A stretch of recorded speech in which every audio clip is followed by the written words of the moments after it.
ਸਤਿ ਸ਼੍ਰੀ ਅਕਾਲ ਜੀ, ਮੈਂ ਹਾਂ ਹਰਜੋਤ ਕੌਰ। ਤੁਸੀਂ ਵੇਖ ਰਹੇ ਹੋ ਪ੍ਰੋਗਰਾਮ ਖਬਰ ਪੜਤਾਲ। ਸਾਡੇ ਨਾਲ ਜੁੜੇ ਹੋਏ ਨੇ ਸੀਨੀਅਰ ਪੱਤਰਕਾਰ ਸੁਰਿੰਦਰ ਡੱਲਾ ਜੀ। ਬਹੁਤ ਬਹੁਤ ਸਵਾਗਤ ਹੈ ਡੱਲਾ ਜੀ, ਸਤਿ ਸ਼੍ਰੀ ਅਕਾਲ। ਸਤਿ ਸ਼੍ਰੀ ਅਕਾਲ ਹਰਜੋਤ ਜੀ, ਬਹੁਤ ਬਹੁਤ ਧੰਨਵਾਦ ਤੁਹਾਡਾ ਵੀ ਔਰ ਦੁਨੀਆ ਭਰ ਦੇ ਪੰਜਾਬੀਆਂ ਦਾ ਹੀ ਬਹੁਤ ਬਹੁਤ ਧੰਨਵਾਦ। ਸੋ ਡੱਲਾ ਜੀ, ਢੇਰ ਸਾਰੀਆਂ ਖਬਰਾਂ ਲੈ ਕੇ ਹਾਜ਼ਰ ਹੋਏ ਆ। ਗੱਲ ਜ਼ਰੂਰ ਅੱਜ ਦੇ ਪ੍ਰੋਗਰਾਮ ਵਿੱਚ ਆਪਾਂ ਸਨੀ ਦਿਓਲ ਦੀ ਵੀ ਕਰਾਂਗੇ। ਸੋ ਗੈਰ ਹਾਜ਼ਰ ਰਹਿੰਦੇ ਨੇ ਆਪਣੇ ਹਲਕੇ ਵਿੱਚ, ਨਾਰਾਜ਼ ਹੋ ਕੇ ਇੱਕ ਨੌਜਵਾਨ ਨੇ ਚਿੱਠੀ ਤੱਕ ਲਿਖ ਦਿੱਤੀ ਹੈ। ਉਹ ਚਿੱਠੀ ਵਿੱਚ ਕੀ ਖਾਸ ਗੱਲਾਂ ਕਹੀਆਂ ਨੇ, ਇਹ ਤੁਹਾਡੇ ਤੋਂ ਉਸ ਉੱਪਰ ਪੂਰਾ ਜੋ ਹੈ ਜਾਣਕਾਰੀ ਜ਼ਰੂਰ ਚਾਹਾਂਗੇ। ਨਾਲ ਦੀ ਨਾਲ ਜਿਹੜਾ ਭਗਵੰਤ ਮਾਨ ਅਤੇ ਪੰਜਾਬ ਦੇ ਰਾਜਪਾਲ ਵਿਚਾਲੇ ਜਿਹੜਾ ਹੁਣ ਆਪਸੀ ਕੜਮਾਸ ਚੱਲਦਾ ਪਿਆ, ਉਹ ਕਾਫੀ ਅੱਗੇ ਵੱਧਦਾ ਜਾ ਰਿਹਾ ਹੈ। ਸੋ ਇਸਦਾ ਜੋ ਰਾਜਪਾਲ ਨੇ ਕਿਹਾ ਸੀ ਕਿ 15 ਦਿਨ ਦੇ ਅੰਦਰ ਚਿੱਠੀ ਦਾ ਜਵਾਬ ਦਿੱਤਾ ਜਾਏ, ਤੇ ਉਸ ਨੂੰ ਲੈ ਕੇ ਇੱਕ ਜਵਾਬ ਜਿਹੜਾ ਮੁੱਖ ਮੰਤਰੀ ਭਗਵੰਤ ਮਾਨ ਨੇ ਦਿੱਤਾ ਹੈ, ਉਸ ਨੂੰ ਲੈ ਕੇ ਵੀ ਸਿਆਸਤ ਗਰਮਾਂਦੀ ਨਜ਼ਰ ਆ ਰਹੀ ਹੈ। ਵਿਰੋਧੀ ਧਿਰਾਂ ਵੱਲੋਂ, ਵੱਖ-ਵੱਖ ਲੀਡਰਾਂ ਵੱਲੋਂ, ਵੱਖ-ਵੱਖ ਪਾਰਟੀਆਂ ਵੱਲੋਂ ਉਸ ਜਵਾਬ ਨੂੰ ਲੈ ਕੇ ਜੋ ਹੈ ਸਿਆਸੀ ਤੰਜ ਵੀ ਕੱਸੇ ਜਾ ਰਹੇ ਨੇ। ਉਸ ਦੇ ਉੱਪਰ ਚਰਚਾ ਤਾਂ ਆਪਾਂ ਜ਼ਰੂਰ ਕਰਾਂਗੇ ਹੀ। ਨਾਲ ਦੀ ਨਾਲ ਜੋ ਅਗਰ ਗੱਲ ਕਰੀਏ ਨਵਜੋਤ ਸਿੰਘ ਸਿੱਧੂ ਦੀ, ਤਾਂ ਇੱਕ ਪ੍ਰਮੁੱਖ ਅੰਗਰੇਜ਼ੀ ਅਖਬਾਰ ਦੇ ਵਿੱਚ ਫਿਰ ਤੋਂ ਉਹਨਾਂ ਦੀ ਰਿਹਾਈ ਦੀ ਖਬਰ ਜੋ ਹੈ ਛਾਪੀ ਗਈ। 19 ਫਰਵਰੀ ਤੋਂ ਬਾਅਦ ਰਿਹਾਈ ਦੀ ਖਬਰ ਜੋ ਹੈ ਛਾਪੀ ਜਾ ਰਹੀ। ਤੇ ਮੀਡੀਆ ਵਿੱਚ ਇਸ ਤਰ੍ਹਾਂ ਦੀਆਂ ਅਗਰ ਖਬਰਾਂ ਇੱਕ ਵਾਰ ਫਿਰ ਤੋਂ ਆ ਰਹੀਆਂ ਨੇ, ਤਾਂ ਇਸ ਦੇ ਪਿੱਛੇ ਆਪਾਂ ਕੀ ਕਾਰਨ ਮੰਨ ਸਕਦੇ ਹਾਂ, ਚਰਚਾ ਇਸ ਤੇ ਵੀ ਆਪਾਂ ਜ਼ਰੂਰ ਕਰਾਂਗੇ। ਤੇ ਡੱਲਾ ਜੀ, ਗੱਲ ਕਰੀਏ ਤਾਂ ਹੁਣ ਇੱਕ ਪ੍ਰਮੁੱਖ ਅੰਗਰੇਜ਼ੀ ਅਖਬਾਰ ਨੇ ਨਵਜੋਤ ਸਿੰਘ ਸਿੱਧੂ ਦੀ ਰਿਹਾਈ ਦੀ ਖਬਰ ਨਸ਼ਰ ਕੀਤੀ ਹੈ, ਜਿਸ ਵਿੱਚ ਉਹ ਲਿਖਦੇ ਨੇ ਕਿ ਆਉਂਦੀ 19 ਫਰਵਰੀ ਤੋਂ ਬਾਅਦ ਨਵਜੋਤ ਸਿੰਘ ਸਿੱਧੂ ਦੀ ਰਿਹਾਈ ਹੋ ਸਕਦੀ ਹੈ। ਇਸ ਖਬਰ ਬਾਰੇ ਜ਼ਰੂਰ ਤੁਹਾਡੇ ਤੋਂ ਜਾਣਨਾ ਚਾਹਾਂਗੇ। ਸੋ ਇੱਕ ਤੋਂ ਬਾਅਦ ਇੱਕ ਜੋ ਹੈ ਮੀਡੀਆ ਦੇ ਵਿੱਚ ਵੱਖ-ਵੱਖ ਖਬਰਾਂ ਜੋ ਹੈ ਆ ਰਹੀਆਂ ਨੇ ਨਵਜੋਤ ਸਿੰਘ ਸਿੱਧੂ ਦੀ ਰਿਹਾਈ ਨੂੰ ਲੈ ਕੇ। ਪੂਰਾ ਮਾਮਲਾ ਕੀ ਹੈ ਤੇ ਇਹਨਾਂ ਖਬਰਾਂ ਨੂੰ ਕਿਵੇਂ ਦੇਖਿਆ ਜਾਵੇ? ਹਰਜੋਤ ਜੀ, ਨਵਜੋਤ ਸਿੰਘ ਸਿੱਧੂ ਦੀਆਂ ਰਿਹਾਈ ਦੀਆਂ ਖਬਰਾਂ ਸਭ ਤੋਂ ਪਹਿਲਾਂ ਅਖਬਾਰਾਂ 'ਚ ਨਸ਼ਰ ਹੁੰਦੀਆਂ ਨੇ। ਮੈਨੂੰ ਲੱਗਦਾ ਹੈ ਬਹੁਤ ਸਾਰੇ ਪੱਤਰਕਾਰਾਂ ਨੇ ਖੋਜ ਕੀਤੀ ਹੈ ਨਵਜੋਤ ਸਿੰਘ ਸਿੱਧੂ ਦੇ ਰਿਹਾਈ ਦੇ ਵਿਸ਼ੇ ਤੇ। ਨਵਜੋਤ ਸਿੰਘ ਸਿੱਧੂ ਦੀ ਰਿਹਾਈ ਥੋੜਾ ਸਮਾਂ ਰਹਿ ਗਿਆ, ਨਹੀਂ ਤਾਂ ਮੈਨੂੰ ਇਹ ਵੀ ਖਦਸ਼ਾ ਹੈ ਕਿ ਕੋਈ ਨਾ ਕੋਈ PhD ਦਾ ਥੀਸਿਸ ਨਾ ਲਿਖੇ। ਮੈਨੂੰ ਲੱਗਦਾ ਇਹਦੇ ਲਈ ਕੋਈ ਵਿਅਕਤੀ ਜ਼ਰੂਰ ਤਿਆਰੀ ਕਰ ਰਿਹਾ ਹੋਣਾ, ਕੋਈ ਪੱਤਰਕਾਰ ਭਰਾ ਕਿਸੇ ਨੇ ਮਾਸਟਰਸ ਕੀਤੀ ਹੋਵੇ ਕਿ ਨਵਜੋਤ ਸਿੰਘ ਸਿੱਧੂ ਦੀ ਰਿਹਾਈ। ਉਂਝ ਬਹੁਤ ਸਾਰੇ ਵਿਸ਼ੇ ਨੇ, ਸਾਡੇ ਬੰਦੀ ਸਿੰਘ ਨੇ, ਉਹਨਾਂ ਦੇ ਉੱਤੇ ਖੋਜ ਕੀਤੀ ਜਾ ਸਕਦੀ ਹੈ ਪੱਤਰਕਾਰਾਂ ਵੱਲੋਂ, ਉਹਨਾਂ ਦੀ ਰਿਹਾਈ ਤੇ, ਕਿ ਰਾਜੀਵ ਗਾਂਧੀ ਸਾਡੇ ਦਿਵੰਗਤ ਪ੍ਰਧਾਨ ਮੰਤਰੀ ਦੇ ਕਾਤਲ ਰਿਹਾ ਹੋਗੇ, ਤੇ ਜਿਨ੍ਹਾਂ ਦੀ ਹੁਣ ਮੰਗ ਹੋ ਰਹੀ ਹੈ ਬੰਦੀ ਸਿੰਘਾਂ ਦੀ, ਇਹਨਾਂ ਦੀ ਰਿਹਾਈ ਕਿਉਂ ਨਹੀਂ ਹੋ ਰਹੀ, ਇਹਦੇ ਤੇ ਖੋਜ ਹੋ ਸਕਦੀ ਹੈ। ਬਹੁਤ ਸਾਰੇ ਲੋਕ ਰਿਹਾ ਹੋਏ ਨੇ, ਕਈ ਪੁਲਿਸ ਦੇ ਅਫਸਰ ਅੱਤਵਾਦ ਦੇ ਸਮੇਂ 'ਚ ਉਹਨਾਂ 'ਤੇ ਗੰਭੀਰ ਇਲਜ਼ਾਮ ਲੱਗੇ, ਉਹ ਰਿਹਾ ਹੋ ਗਏ, ਉਹਨਾਂ 'ਤੇ ਖੋਜ ਕੀਤੀ ਜਾ ਸਕਦੀ ਹੈ ਵੀ ਭਾਈ ਉਹ ਕਿਵੇਂ ਰਿਹਾ ਹੋ ਗਏ। ਸੋ ਨਵਜੋਤ ਸਿੰਘ ਸਿੱਧੂ 'ਤੇ ਖੂਬ ਖੋਜ ਹੋ ਰਹੀ ਹੈ। 26 ਜਨਵਰੀ ਤੋਂ ਸਭ ਤੋਂ ਪਹਿਲੀ ਖੋਜ ਤਾਂ 26 ਜਨਵਰੀ ਦੀ ਸੀ। ਕਹਿੰਦੇ ਸੰਵਿਧਾਨ ਦੀ ਇੱਕ ਪ੍ਰਕਿਰਿਆ ਸੀ, ਇੱਕ ਯੋਜਨਾ ਬਣੀ ਆਜ਼ਾਦੀ ਦੇ 75 ਸਾਲਾਂ ਦੇ, ਜਿਹੜਾ ਸਾਡਾ ਅੰਮ੍ਰਿਤ ਮਹਾਉਤਸਵ ਸਕੀਮ ਸੀ। ਸੋ ਗਵਰਨਰ ਸਾਹਿਬ ਨੇ ਉਹਦੇ ਬਾਰੇ ਚਿੱਠੀ 'ਚ ਜ਼ਿਕਰ ਨਹੀਂ ਕੀਤਾ ਭਗਵੰਤ ਮਾਨ ਸਾਹਿਬ ਨੂੰ, ਕਿ ਬਹੁਤ ਸਾਰੇ ਕੈਦੀਆਂ ਦੀ ਫਾਈਲ ਵੀ ਸੀ ਭਗਵੰਤ ਮਾਨ ਸਾਹਿਬ, ਉਹ ਨਹੀਂ ਮੇਰੇ ਕੋਲ ਆਈ। ਗਵਰਨਰ ਸਾਹਿਬ ਨੇ ਉਹ ਜ਼ਿਕਰ ਨਹੀਂ ਕੀਤਾ, ਪਰ ਕਹਿੰਦੇ ਸਾਰੇ ਪਾਸਿਓਂ ਨਵਜੋਤ ਸਿੰਘ ਸਿੱਧੂ ਔਰ ਕਈ ਹੋਰ ਜਿਹੜੇ ਨਾਗਰਿਕ ਸੀ ਉਹਨਾਂ ਦੇ ਬਾਰੇ ਫਾਈਲ, ਇੱਕ 5-6 ਮੈਂਬਰੀ ਕਮੇਟੀ ਹੈ ਜਿਹੜੀ ਪ੍ਰਿਜ਼ਨ ਰਿਵਿਊ ਕਮੇਟੀ ਹੈ, ਇੰਪ੍ਰਿਜ਼ਨਮੈਂਟ ਰਿਵਿਊ ਕਮੇਟੀ ਹੈ, ਉਹਨੇ ਵੀ ਰਿਪੋਰਟ ਭੇਜਤੀ ਸੀ। ਉਹ ਫਾਈਲ ਕਹਿੰਦੇ ਭਗਵੰਤ ਮਾਨ ਸਾਹਿਬ ਕੋਲੇ ਹੈ। ਪਤਾ ਨਹੀਂ ਫਾਈਲ ਕਿਉਂ ਰੁਕ ਗਈ, ਕਿਉਂਕਿ ਕਾਂਗਰਸ ਵੇਲੇ ਤਾਂ, ਅਕਾਲੀ ਦਲ ਕਾਂਗਰਸ ਵੇਲੇ ਤਾਂ ਲੋਕ ਇਹ ਕਹਿ ਦਿੰਦੇ ਸੀ ਵੀ ਫਾਈਲ ਨੂੰ ਚੱਕੇ ਨਹੀਂ ਲੱਗੇ ਭਾਈ, ਵੀ ਜੇ ਫਾਈਲ ਨੂੰ ਚੱਕੇ ਲਵਾ ਦਿਓ ਤਾਂ ਫਾਈਲ ਤੁਰ ਜੂ। ਹੁਣ ਭਗਵੰਤ ਮਾਨ ਸਾਹਿਬ ਵੇਲੇ ਤਾਂ ਚੱਕਿਆਂ ਦਾ ਰਿਵਾਜ ਹੀ ਨਹੀਂ, ਚੱਕਿਆਂ ਤੋਂ ਭਾਵ ਟਾਇਰਾਂ ਦਾ। ਬਹੁਤ ਸਾਰੇ ਲੋਕ ਕਹਿੰਦੇ ਸੀ ਜਦੋਂ ਕੈਪਟਨ ਦਾ ਅਤੇ ਅਕਾਲੀ ਦਲ ਦਾ ਰਾਜ ਸੀ ਵੀ ਫਾਈਲ ਮੁੱਖ ਮੰਤਰੀ ਦੇ ਦਫ਼ਤਰ 'ਤੇ ਪਹੁੰਚ ਗਈ ਅਤੇ ਹੁਣ ਉਹਨੂੰ ਟਾਇਰ ਲਾ ਦੇਣੇ, ਅਸੀਂ ਟਾਇਰ ਲਾ ਦੇਣੇ, ਭਾਵ ਕਿ ਕੁਛ ਨਾ ਕੁਛ ਜੁਗਾੜ ਕਰ ਦੇਣਾ। ਅਤੇ ਭਗਵੰਤ ਮਾਨ ਸਾਹਿਬ ਵੇਲੇ ਤਾਂ ਜੁਗਾੜ ਚੱਲਦਾ ਹੀ ਨਹੀਂ, ਅਤੇ ਉਹ ਫਾਈਲ ਪਤਾ ਨਹੀਂ ਕਿੱਥੇ ਖੜੀ ਹੈ ਭਾਈ। ਕੁਦਰਤੀ ਉਹਨੂੰ ਟਾਇਰ ਲੱਗ ਜਾਣ, ਹੋਰ ਤਾਂ ਕੋਈ ਲਾ ਨਹੀਂ ਸਕਦਾ, ਕਿਉਂਕਿ ਭਗਵੰਤ ਮਾਨ ਦੇ ਦਫ਼ਤਰ 'ਚ ਰਿਸ਼ਵਤ ਵਾਲੇ ਟਾਇਰ ਨਹੀਂ ਜਾ ਸਕਦੇ। ਪਿਛਲੀਆਂ ਸਰਕਾਰਾਂ 'ਚ ਜਾਂਦੇ ਜੁੰਦੇ ਰਹੇ ਆ, ਉਹ ਤਾਂ ਆਪਾਂ ਦੇਖਿਆ ਹੀ ਹੈ ਕਿਵੇਂ ਇੱਕ ਤੋਂ ਬਾਅਦ ਇੱਕ ਲੀਡਰ ਕਾਂਗਰਸ ਦੇ ਫੜੇ ਜਾ ਰਹੇ ਨੇ, ਕਈ ਜੇਲ੍ਹ ਜਾ ਰਹੇ ਨੇ, ਕਈ ਕਿਸੇ ਹੋਰ ਪਾਰਟੀ ਜਾ ਰਹੇ ਨੇ, ਅਤੇ ਕਈ ਵਿਦੇਸ਼ ਜਾ ਰਹੇ ਨੇ, ਕਈ ਇੰਡੀਆ 'ਚ ਹੀ ਇੱਧਰ ਉੱਧਰ ਜਾ ਰਹੇ ਨੇ, ਕਈ ਤਾਂ ਭਗੌੜੇ ਕਰਾਰ ਦੇ ਦਿੱਤੇ, ਕਈ ਭਗੌੜਾ ਕਰਾਰ ਦੇਣ ਦੇ ਡਰੋਂ ਮੁੜਿਆ। ਇਹ ਸਥਿਤੀਆਂ ਨੇ। ਹੁਣ ਕੱਲ੍ਹ ਫੇਰ ਇੱਕ ਵੱਡੇ ਪੰਜਾਬੀ ਅੰਗਰੇਜ਼ੀ ਦੇ ਅਖਬਾਰ ਨੇ, ਇੱਕ ਬਹੁਤ ਵੱਡੇ ਸੀਨੀਅਰ ਪੱਤਰਕਾਰ ਨੇ, ਉਹਨਾਂ ਨੇ ਫਿਰ ਖਬਰ ਛਾਪਤੀ ਵੀ 19 ਫਰਵਰੀ ਤੋਂ ਬਾਅਦ ਨਵਜੋਤ ਸਿੰਘ ਸਿੱਧੂ ਨੂੰ ਰਿਹਾ ਕੀਤਾ ਜਾ ਸਕਦਾ ਹੈ। ਹੁਣ ਮੈਂ ਇਹਦੇ ਵਿਸਥਾਰ 'ਚ ਜਾਣਾ ਨਹੀਂ ਹਰਜੋਤ ਜੀ, ਕਿਉਂਕਿ ਇਹ ਖੋਜ ਹੈ ਉਹਨਾਂ ਦੀ। ਇਹ ਪੱਤਰਕਾਰ ਸਾਹਿਬ ਬੜੇ ਸੀਨੀਅਰ ਨੇ, ਉਹਨਾਂ ਦੀ ਖੋਜ ਹੈ ਵੀ 19 ਫਰਵਰੀ ਤੋਂ ਬਾਅਦ ਨਵਜੋਤ ਸਿੰਘ ਸਿੱਧੂ ਰਿਹਾ ਹੋ ਸਕਦੇ ਨੇ। ਉਂਝ 26 ਜਨਵਰੀ ਨੂੰ ਉਹ ਯੋਗ ਹੋ ਗਏ ਸੀ।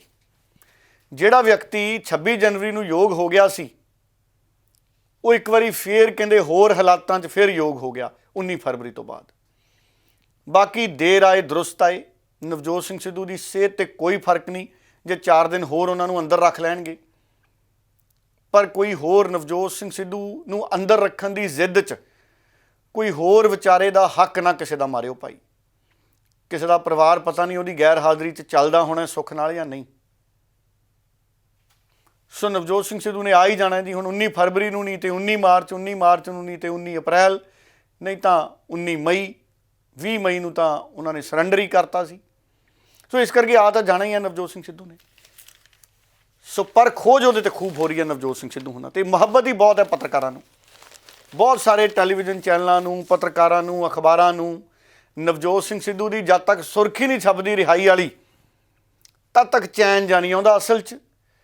ਅਸਲ 'ਚ ਉਹ ਸਾਰੇ ਇਨਕਲਾਬੀ ਪੱਤਰਕਾਰ ਨੇ, ਕਿਉਂਕਿ ਉਹ ਇਹ ਬਾਰ-ਬਾਰ ਦੇਖਦੇ ਨੇ ਕਿ ਕਿਸੇ ਵਿਅਕਤੀ ਦੇ ਨਾਲ ਪੋਲੀਟੀਕਲ ਨਾਇਨਸਾਫੀ ਨਾ ਹੋਵੇ, ਤੇ ਨਵਜੋਤ ਸਿੰਘ ਸਿੱਧੂ ਦੇ ਨਾਲ ਪੋਲੀਟੀਕਲ ਨਾਇਨਸਾਫੀ ਹੁੰਦੀ ਨਜ਼ਰ ਆਉਂਦੀ ਹੈ। ਉਂਝ ਨਵਜੋਤ ਸਿੰਘ ਸਿੱਧੂ ਦੇ ਹੱਡ ਪੱਕ ਚੁੱਕੇ ਨੇ, ਹੱਥ ਵੀ ਪੂਰੇ ਪੱਕੇ ਹੋਏ ਨੇ, ਕਿਉਂਕਿ ਬਹੁਤ ਸਿਆਸੀ ਨਾਇਨਸਾਫੀਆਂ ਨਵਜੋਤ ਸਿੰਘ ਸਿੱਧੂ ਨੇ ਝੱਲੀਆਂ। ਅਕਾਲੀ ਦਲ ਦੇ ਰਾਜ ਵੇਲੇ ਸ਼ੁਰੂ ਹੋ ਗਿਆ ਸੀ ਕੰਮ, ਜਦੋਂ ਅੰਮ੍ਰਿਤਸਰ 'ਚ ਇੱਕ ਵਾਰੀ ਧਰਨਾ ਮਾਰਨ ਦੀ ਨੌਬਤ ਵੀ ਨਵਜੋਤ ਸਿੰਘ ਸਿੱਧੂ ਨੂੰ ਆ ਗਈ ਸੀ। ਪਰ ਪੱਤਰਕਾਰ ਜਜ਼ਬਾਤੀ ਨੇ, ਕਿਉਂਕਿ ਪੱਤਰਕਾਰ ਸੱਚ ਨੂੰ ਸੱਚ ਹੁੰਦਾ ਵੇਖਣਾ ਚਾਹੁੰਦੇ ਨੇ, ਪਰ ਸਾਡੀ ਡੈਮੋਕ੍ਰੇਸੀ 'ਚ ਸਭ ਕੁਝ ਸੱਚ ਨਾਲ ਸੱਚ ਨਹੀਂ ਹੁੰਦਾ। ਸੋ ਇਸ ਕਰਕੇ ਪੱਤਰਕਾਰ ਤਾਂ ਆਪਣੇ ਪੱਖੋਂ ਹਰ ਵਾਰੀ ਸਹੀ ਰਿਪੋਰਟ ਕਰਦੇ ਨੇ। ਪਰ ਮੈਂ ਇੱਕ ਕਹਾਵਤ ਵੀ ਦੱਸ ਦਿੰਦਾ, ਕਹਾਵਤ ਕੀ ਸੱਚ ਦੱਸ ਦਿੰਦਾ ਹਰਜੋਤ ਜੀ। ਜਦੋਂ ਮੈਂ ਸਕੂਲ 'ਚ ਪੜ੍ਹਦਾ ਸੀ, 4ਵੀਂ 5ਵੀਂ 6ਵੀਂ 'ਚ ਅਖਬਾਰ ਆਉਣ ਲੱਗ ਗਿਆ ਸੀ ਸਾਡੇ ਘਰੇ। ਜੇ ਅਖਬਾਰ 'ਚ ਖਬਰ ਛਪੀ ਹੁੰਦੀ ਸੀ ਵੀ ਅੱਜ ਸਕੂਲ ਬੰਦ ਰਹਿਣਗੇ, ਤਾਂ ਮੈਂ ਬਸਤਾ ਲਾ ਦਿੰਦਾ ਸੀ, ਕੱਪੜੇ ਬਦਲ ਲੈਂਦਾ ਸੀ ਝੱਟ, ਵੀ ਅਖਬਾਰ 'ਚ ਖਬਰ ਆ ਗਈ ਵੀ ਅੱਜ ਸਕੂਲ ਬੰਦ ਰਹਿਣਗੇ। ਪਰ ਜੇ ਅੱਜ ਅਖਬਾਰ 'ਚ ਖਬਰ ਛਪੀ ਹੋਵੇ ਕਿ ਅੱਜ ਸਕੂਲ ਬੰਦ ਰਹਿਣਗੇ, ਤਾਂ ਵਿਦਿਆਰਥੀ ਅਖਬਾਰ ਹੱਥ 'ਚ ਫੜ ਕੇ ਇੱਕ ਵਾਰੀ ਸਕੂਲ ਦੇਖ ਕੇ ਜ਼ਰੂਰ ਆਉਂਦਾ ਵੀ ਗੇਟ ਖੁੱਲ੍ਹਾ ਕਿ ਬੰਦ ਹੈ। ਕਿਉਂਕਿ ਪੱਤਰਕਾਰ ਇਮਾਨਦਾਰ ਨੇ, ਪਰ ਮਾਹੌਲ ਇਮਾਨਦਾਰ ਨਹੀਂ ਹੈ। ਇਸ ਕਰਕੇ ਨਵਜੋਤ ਸਿੰਘ ਸਿੱਧੂ ਦੀ ਰਿਹਾਈ ਦੀਆਂ ਖਬਰਾਂ ਪੱਤਰਕਾਰ ਇਮਾਨਦਾਰੀ ਨਾਲ ਲਿਖਦੇ ਨੇ, ਪਰ ਸਿਆਸੀ ਮਾਹੌਲ ਇਮਾਨਦਾਰ ਨਹੀਂ ਹੈ। ਪਰ ਨਵਜੋਤ ਸਿੰਘ ਸਿੱਧੂ ਵੀ ਇਮਾਨਦਾਰ ਨੇ, ਸਾਡੀ ਸਰਕਾਰ ਵੀ ਇਮਾਨਦਾਰ ਹੈ। ਫਿਰ ਮਾਹੌਲ ਇਮਾਨਦਾਰ ਕਿਉਂ ਨਹੀਂ ਹੈ, ਇਹ ਵੀ ਇੱਕ ਖੋਜ ਦਾ ਵਿਸ਼ਾ, ਇਹਦੇ ਤੇ ਖੋਜ ਹੋਣੀ ਚਾਹੀਦੀ ਹੈ। ਤੇ ਡੱਲਾ ਜੀ, ਹੁਣ ਆਪਾਂ ਗੱਲ ਕਰ ਲਈਏ ਜਿਹੜੇ ਪੰਜਾਬ ਦੇ ਮੁੱਖ ਮੰਤਰੀ ਭਗਵੰਤ ਮਾਨ ਅਤੇ ਪੰਜਾਬ ਦੇ ਰਾਜਪਾਲ ਵਿਚਾਲੇ ਜਿਹੜਾ ਵਿਵਾਦ ਹੈ ਉਹ ਹੋਰ ਗਹਿਰਾ ਹੁੰਦਾ ਜਾ ਰਿਹਾ। ਅਸੀਂ ਸਾਰੇ ਹੀ ਜਾਣਦੇ ਹਾਂ ਜਿਸ ਤਰ੍ਹਾਂ ਦੀਆਂ ਖਬਰਾਂ ਵੀ ਨਸ਼ਰ ਹੋ ਰਹੀਆਂ ਨੇ। ਸੋ ਹੁਣ ਵਿਵਾਦਾਂ ਦੇ ਵਿੱਚ ਹੈ ਪੰਜਾਬ ਦੇ ਮੁੱਖ ਮੰਤਰੀ ਭਗਵੰਤ ਮਾਨ ਦਾ ਜਵਾਬ, ਜਿਸ ਨੂੰ ਲੈ ਕੇ ਸਿਆਸਤ ਜ਼ਰੂਰ ਗਰਮਾਈ ਹੋਈ ਹੈ। ਤੇ ਆਪਾਂ ਅੱਗੋਂ ਦੀ ਗੱਲ ਕਰੀਏ ਤਾਂ ਆਮ ਆਦਮੀ ਪਾਰਟੀ ਵੱਲੋਂ ਇੱਕ ਪ੍ਰੈਸ ਕਾਨਫਰੰਸ ਵੀ ਖਾਸ ਤੌਰ ਤੇ ਕੀਤੀ ਗਈ, ਜਿਸ ਦੇ ਵਿੱਚ ਕਿ ਮਲਵਿੰਦਰ ਸਿੰਘ ਕੰਗ ਅਤੇ ਹੋਰ ਬੁਲਾਰੇ ਜਿਹੜੇ ਆਮ ਆਦਮੀ ਪਾਰਟੀ ਦੇ ਉੱਥੇ ਮੌਜੂਦ ਸਨ। ਸੋ ਪੂਰੀਆਂ ਅਗਰ ਆਪਾਂ ਹੁਣ ਸਥਿਤੀਆਂ ਨੂੰ ਸਮਝਣ ਦੀ ਕੋਸ਼ਿਸ਼ ਕਰੀਏ, ਇਸ ਵਿਵਾਦ ਨੂੰ ਲੈ ਕੇ ਹੁਣ ਐਗਜ਼ੈਕਟ ਆਪਾਂ ਸਥਿਤੀ ਨੂੰ ਸਮਝਣ ਦੀ ਕੋਸ਼ਿਸ਼ ਕਰੀਏ, ਤਾਂ ਪੂਰੀਆਂ ਸਥਿਤੀਆਂ ਹੁਣ ਕਿੱਥੇ ਖੜੀਆਂ ਨੇ? ਬਿਲਕੁਲ ਹਰਜੋਤ ਜੀ, ਟਕਰਾਅ ਹੈ ਜਿਹੜਾ ਉਹ ਦੋਵੇਂ ਵੱਡੇ ਆਗੂਆਂ ਦੇ ਵਿੱਚ ਪੰਜਾਬ ਦੇ ਗਵਰਨਰ ਔਰ ਮੁੱਖ ਮੰਤਰੀ ਭਗਵੰਤ ਮਾਨ ਦੇ ਵਿਚਾਲੇ ਵੱਧਦਾ ਜਾ ਰਿਹਾ। ਪਰਸੋਂ ਸ਼ਾਮ ਦਾ ਇਹ ਟਕਰਾਅ ਸ਼ੁਰੂ ਹੋਇਆ ਸੀ ਔਰ ਕੱਲ੍ਹ ਉਮੀਦ ਸੀ ਕਿ ਗੱਲ ਕਿਸੇ ਤਣ ਪੱਤਣ ਲੱਗੇਗੀ, ਪਰ ਅਜਿਹਾ ਹੋਇਆ ਨਹੀਂ। ਕੱਲ੍ਹ ਸ਼ਾਮ ਨੂੰ ਭਗਵੰਤ ਮਾਨ ਹੋਣਾ ਨੇ ਫਿਰ ਚਿੱਠੀ ਲਿਖਤੀ। ਹੁਣ ਇਸ ਪੂਰੇ ਮਾਮਲੇ ਦੇ ਵਿੱਚ ਇੱਕ ਨਵੀਂ ਚਿੱਠੀ ਆ ਗਈ ਹੈ। ਉਹ ਨਵੀਂ ਚਿੱਠੀ ਭਗਵੰਤ ਮਾਨ ਹੋਣਾ ਨੇ ਜਵਾਬ ਦੇ ਰੂਪ ਦੇ ਵਿੱਚ ਭੇਜੀ ਹੈ। ਹੁਣ ਭਗਵੰਤ ਮਾਨ ਹੋਣਾ ਨੇ ਜਿਹੜੀ ਚਿੱਠੀ ਮਿਲੀ ਸੀ ਉਹਦੇ ਹਵਾਲੇ ਨਾਲ ਚਿੱਠੀ ਦਾ ਜਵਾਬ ਦਿੱਤਾ ਹੈ ਔਰ ਭਗਵੰਤ ਮਾਨ ਨੇ ਇੱਕ ਤਰੀਕੇ ਨਾਲ ਪੰਜਾਬ ਦੇ ਗਵਰਨਰ ਕੋਲੋਂ ਮੁੜ ਸਵਾਲ ਹੀ ਪੁੱਛ ਲਿਆ ਹੈ। ਭਗਵੰਤ ਮਾਨ ਪੁੱਛ ਰਹੇ ਨੇ ਕਿ ਤੁਸੀਂ ਸਾਨੂੰ ਪੁੱਛ ਰਹੇ ਹੋ ਕਿ ਜਿਹੜੇ ਅਧਿਆਪਕ ਪ੍ਰਿੰਸੀਪਲ ਭੇਜੇ ਗਏ ਉਹਨਾਂ ਦੀ ਚੋਣ ਦਾ ਆਧਾਰ ਕੀ ਹੈ। ਸੋ ਭਗਵੰਤ ਮਾਨ ਨੇ ਸਿੱਧੇ ਇਹ ਪੁੱਛ ਲਿਆ। ਉਹਨਾਂ ਦੇ ਸ਼ਬਦਾਂ ਦਾ ਭਾਵ ਇਹ ਸੀ ਕਿ ਤੁਸੀਂ ਦੱਸੋ ਰਾਜਪਾਲ ਦੀ ਚੋਣ ਦਾ ਆਧਾਰ ਕੀ ਹੈ। ਸੋ ਗੱਲ ਹੁਣ ਵਾਰ ਪਲਟਵਾਰ ਤੇ ਆ ਗਈ ਹੈ। ਮੁਕਾਬਲਾ ਹੁਣ 2020 ਦਾ ਬਣ ਗਿਆ ਹੈ। ਕੱਲ੍ਹ ਗਵਰਨਰ ਨੇ ਕਿਸੇ ਤਰ੍ਹਾਂ ਦੀ ਚਿੱਠੀ ਜਾਂ ਟਵੀਟ ਨਹੀਂ ਕੀਤਾ। ਪਰਸੋਂ ਗਵਰਨਰ ਹੋਣਾ ਨੇ ਜਿਹੜੀ ਚਿੱਠੀ ਹੈ ਇਹ ਮੀਡੀਆ ਦੇ ਵਿੱਚ ਜਾਰੀ ਕੀਤੀ ਸੀ ਔਰ ਪੁਰਾਣੀ ਚਿੱਠੀਆਂ ਦਾ ਵੇਰਵਾ ਵੀ ਜਾਰੀ ਕੀਤਾ ਸੀ। ਹਾਲਾਂਕਿ ਕੱਲ੍ਹ ਕਈ ਸਰਕਾਰੀ ਧਿਰ ਦੇ ਲੀਡਰ ਇਹ ਗੱਲ ਕਹਿ ਰਹੇ ਸੀ ਕਿ ਗਵਰਨਰ ਨੂੰ ਗੱਲ ਮੀਡੀਆ ਦੇ ਵਿੱਚ ਨਹੀਂ ਕਰਨੀ ਚਾਹੀਦੀ ਸੀ, ਜਦਕਿ ਦਿੱਲੀ ਦੇ ਮੁੱਖ ਮੰਤਰੀ ਅਰਵਿੰਦ ਕੇਜਰੀਵਾਲ ਸਾਰੀਆਂ ਗੱਲਾਂ ਮੀਡੀਆ ਦੇ ਵਿੱਚ ਕਰਦੇ ਨੇ। ਉੱਥੋਂ ਦੇ ਲੈਫਟੀਨੈਂਟ ਗਵਰਨਰ ਉਹ ਵੀ ਸਾਰੀ ਗੱਲ ਮੀਡੀਆ ਦੇ ਵਿੱਚ ਕਰਦੇ ਨੇ। ਔਰ ਦੇਸ਼ ਦੇ ਸੁਪਰੀਮ ਕੋਰਟ ਦੇ 4 ਜੱਜਾਂ ਨੇ ਸੁਪਰੀਮ ਕੋਰਟ ਦੀ ਜਿਹੜੀ ਦਿੱਕਤ ਸੀ, ਜਿਹੜਾ ਕ੍ਰਾਈਸਿਸ ਸੀ, ਉਹਦੀਆਂ ਗੱਲਾਂ ਵੀ ਮੀਡੀਆ ਦੇ ਨਾਲ ਕੀਤੀਆਂ। ਸੋ ਮੀਡੀਆ ਦੇ ਨਾਲ ਗੱਲ ਕਰਨ ਤੋਂ ਇਹ ਕਹਿ ਦੇਣਾ ਵੀ ਉਹਨਾਂ ਨੇ ਮੀਡੀਆ ਦੇ ਵਿੱਚ ਚਿੱਠੀਆਂ ਲਿਆਤੀਆਂ, ਮੈਨੂੰ ਲੱਗਦਾ ਇਹ ਟਰਾਂਸਪੇਰੈਂਸੀ ਹੈ। ਜਦੋਂ ਕਿਸੇ ਵਿਅਕਤੀ ਨੂੰ ਲੱਗਦਾ ਹੈ ਕਿ ਮੈਂ ਚਿੱਠੀ ਪੱਤਰ ਕਰ ਰਿਹਾ ਤੇ ਮੇਰੀ ਚਿੱਠੀ ਪੱਤਰ ਦਾ ਜਵਾਬ ਨਹੀਂ ਆ ਰਿਹਾ, ਅਗਰ ਦਿੱਲੀ ਦੇ ਲੈਫਟੀਨੈਂਟ ਗਵਰਨਰ ਚਿੱਠੀ ਪੱਤਰ ਦਾ ਜਵਾਬ ਨਹੀਂ ਦਿੰਦੇ ਤੇ ਅਰਵਿੰਦ ਕੇਜਰੀਵਾਲ ਪ੍ਰੈਸ ਕਾਨਫਰੰਸ ਕਰਦੇ ਨੇ ਕਿ ਗਵਰਨਰ ਸਾਹਿਬ 15 ਦਿਨ ਹੋ ਗਏ, ਪਿੱਛੇ ਜੇ ਉਹਨਾਂ ਨੇ ਗੱਲ ਕੀਤੀ ਸੀ ਕਿ ਅਸੀਂ ਪ੍ਰਿੰਸੀਪਲ ਭੇਜਣੇ ਨੇ ਤੇ ਗਵਰਨਰ ਸਾਡੀ ਚਿੱਠੀ ਨਹੀਂ ਭੇਜ ਰਹੇ, ਸਾਈਨ ਕਰਕੇ ਫਾਈਲ ਨਹੀਂ ਮੋੜ ਰਹੇ। ਸੋ ਜੇ ਭਗਵੰਤ ਮਾਨ ਦੀ ਸਰਕਾਰ ਜਵਾਬ ਨਹੀਂ ਦੇਗੀ ਤੇ ਗਵਰਨਰ ਮੀਡੀਆ ਦੇ ਵਿੱਚ ਆਪਣੀਆਂ ਚਿੱਠੀਆਂ ਲਿਆ ਸਕਦਾ, ਇਹਦੇ 'ਚ ਕੋਈ ਇਤਰਾਜ਼ ਕਿਸੇ ਨੂੰ ਹੋਣਾ ਨਹੀਂ ਚਾਹੀਦਾ। ਉਂਝ ਸੰਵਿਧਾਨ ਦੇ ਜਿਹੜੇ ਬਹੁਤ ਸਾਰੇ ਐਕਸਪਰਟ ਨੇ, ਕੁਝ ਕੁ ਦੀ ਮੈਂ ਗੱਲ ਸੁਣੀ, ਕੁਝ ਕੁ ਨਾਲ ਮੈਂ ਗੱਲ ਕੀਤੀ। ਉਹ ਕਹਿੰਦੇ ਧਾਰਾ 167 ਦੇ ਤਹਿਤ ਰਾਜਪਾਲ ਜਾਣਕਾਰੀ ਹਾਸਲ ਕਰ ਸਕਦਾ ਹੈ। ਹੁਣ ਮੈਂ ਭਗਵੰਤ ਮਾਨ ਸਾਹਿਬ ਦੀ ਜਿਹੜੀ ਸ਼ਬਦਾਵਲੀ ਸੀ ਉਹਦੇ ਤੇ ਵੀ ਲਿਖਿਆ। ਭਗਵੰਤ ਮਾਨ ਸਾਹਿਬ ਕੱਲ੍ਹ ਕਹਿੰਦੇ ਸੀ ਕਿ ਅਸੀਂ ਕੇਂਦਰ ਸਰਕਾਰ ਵੱਲੋਂ ਨਿਯੁਕਤ ਕੀਤੇ ਕਿਸੇ ਰਾਜਪਾਲ ਦੇ, ਮਤਲਬ ਕੇਂਦਰ ਸਰਕਾਰ ਵੱਲੋਂ ਨਿਯੁਕਤ ਕਿਸੇ ਰਾਜਪਾਲ ਦੇ ਕਹੇ ਅਨੁਸਾਰ ਨਹੀਂ ਚੱਲ ਸਕਦੇ, ਉਹਨਾਂ ਦਾ ਭਾਵ ਸੀ। ਪਰ ਸਹੁੰ ਤਾਂ ਰਾਜਪਾਲ ਨੇ ਚੁਕਾਈ ਸੀ। ਇਹ ਵੀ ਗੱਲ ਸਾਨੂੰ ਯਾਦ ਰੱਖਣੀ ਚਾਹੀਦੀ ਹੈ। ਸਿਰਫ ਭਗਵੰਤ ਮਾਨ ਜੀ ਨੂੰ ਨਹੀਂ, ਪੂਰੇ ਮੰਤਰੀ ਮੰਡਲ ਨੂੰ ਸਹੁੰ ਪੰਜਾਬ ਦੇ ਰਾਜਪਾਲ ਨੇ ਚੁਕਾਈ ਸੀ। ਸੋ ਜੇ ਰਾਜਪਾਲ ਨੂੰ ਨਹੀਂ ਮੰਨਣਾ, ਗਵਰਨਰ ਨੂੰ ਨਹੀਂ ਮੰਨਣਾ, ਤੇ ਮੈਨੂੰ ਲੱਗਦਾ ਜਦੋਂ ਜਿੱਤ ਕੇ ਆਈ ਸੀ ਸਰਕਾਰ ਜਾਂ ਪਾਰਟੀ, ਉਦੋਂ ਵੀ ਇਹ ਗੱਲ ਕਰ ਦੇਣੀ ਚਾਹੀਦੀ ਸੀ ਵੀ ਭਾਈ ਸਹੁੰ ਕਿਸੇ ਹੋਰ ਤੋਂ ਚੁਕਾ ਲਓ, ਵੀ ਦਿੱਲੀ ਵੱਲੋਂ ਨਿਯੁਕਤ ਹੈ ਇਹ ਵਿਅਕਤੀ ਗਵਰਨਰ। ਠੀਕ ਦੋਵੇਂ ਹੀ ਨੇ, ਗਲਤ ਦੋਵੇਂ ਹੀ ਨੇ। ਗਵਰਨਰ ਸਾਹਿਬ ਦੀ ਵੀ ਗਲਤੀ ਹੈ ਵਿੱਚ ਵਿੱਚ, ਭਗਵੰਤ ਮਾਨ ਸਾਹਿਬ ਦੀ ਵੀ ਗਲਤੀ ਹੈ ਵਿੱਚ ਵਿੱਚ। ਮੰਨਣੀ ਦੋਹਾਂ ਧਿਰਾਂ ਨੂੰ ਇੱਕ ਦੂਜੇ ਦੀ ਪੈਣੀ ਹੈ, ਕਿਉਂਕਿ ਸੰਵਿਧਾਨ ਸੰਪੂਰਨ ਤਾਂ ਹੁੰਦਾ ਜਿਹੜੇ ਫੈਸਲੇ ਨੇ, ਪਾਣੀ ਦੀ ਭਰੀ ਬੋਤਲ ਦੇ ਉੱਤੇ ਜੇ ਡਾਟਾ ਨਾ ਲੱਗਿਆ ਹੋਵੇ ਤੇ ਛੱਲਾ ਮਾਰ-ਮਾਰ ਪਾਣੀ ਨਿਕਲ ਜਾਂਦਾ, ਵਿੱਚ ਡਸਟ ਵੀ ਪੈ ਸਕਦੀ ਹੈ, ਫਿਰ ਉਹ ਪੀਣ ਦੇ ਯੋਗ ਨਹੀਂ ਰਹਿਣਾ। ਤੇ ਜੇ ਡਾਟਾ ਖੁੱਲੂਗਾ ਨਹੀਂ ਤੇ ਬੋਤਲ ਤੋੜਨੀ ਪੈਣੀ ਹੈ ਭਾਈ। ਸੋ ਡਾਟਾ ਲੱਗਣਾ ਵੀ ਬਹੁਤ ਜ਼ਰੂਰੀ ਹੈ ਬੋਤਲ ਤੇ ਬੱਤੇ ਵਾਲੀ ਤੇ ਖੁੱਲਣਾ ਵੀ ਬਹੁਤ ਜ਼ਰੂਰੀ ਹੈ, ਭਾਵੇਂ ਨਿੰਬੂ ਲੈਮਨ ਦੀ ਕਿਉਂ ਨਾ ਹੋਵੇ।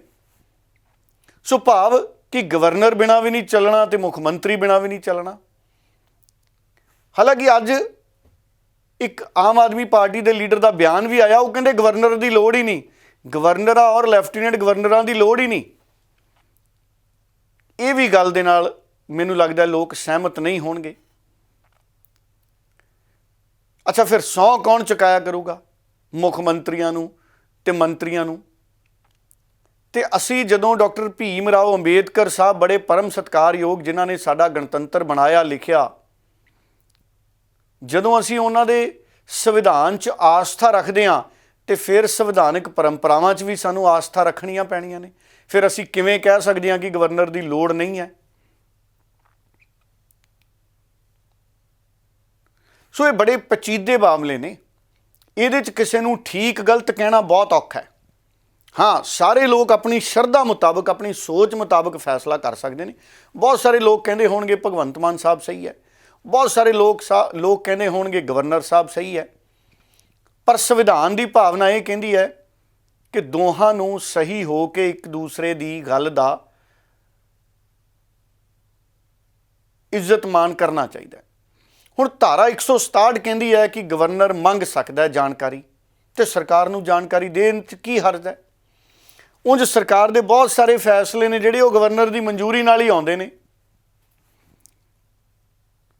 ਪਰ ਅਸਲ 'ਚ ਭਗਵੰਤ ਮਾਨ ਸਾਹਿਬ ਬੜੇ ਲਚਕੀਲੇ ਮੁੱਖ ਮੰਤਰੀ ਨੇ।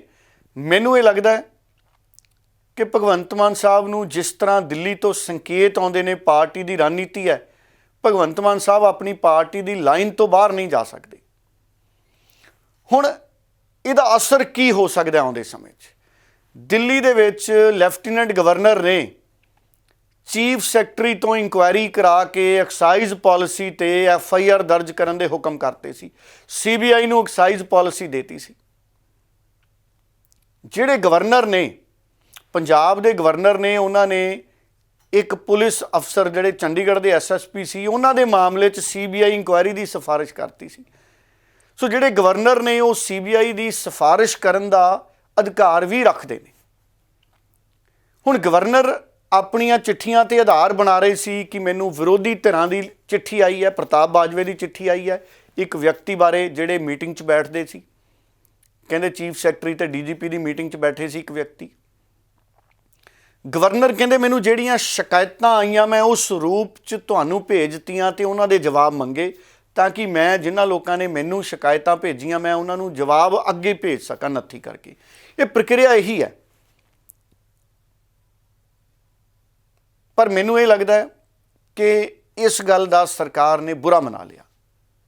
ਕਈ ਵਾਰੀ ਟਾਈਮਿੰਗ ਗਲਤ ਹੁੰਦੀ ਹੈ, ਕਿਉਂਕਿ ਦਿੱਲੀ 'ਚ ਸਾਨੂੰ ਪਤਾ ਹੈ ਲੈਫਟੀਨੈਂਟ ਗਵਰਨਰ ਔਰ ਅਰਵਿੰਦ ਕੇਜਰੀਵਾਲ ਸਾਹਿਬ ਦਾ ਪੇਚਾ ਸ਼ੁਰੂ ਤੋਂ ਹੀ ਚੱਲਦਾ ਹੈ।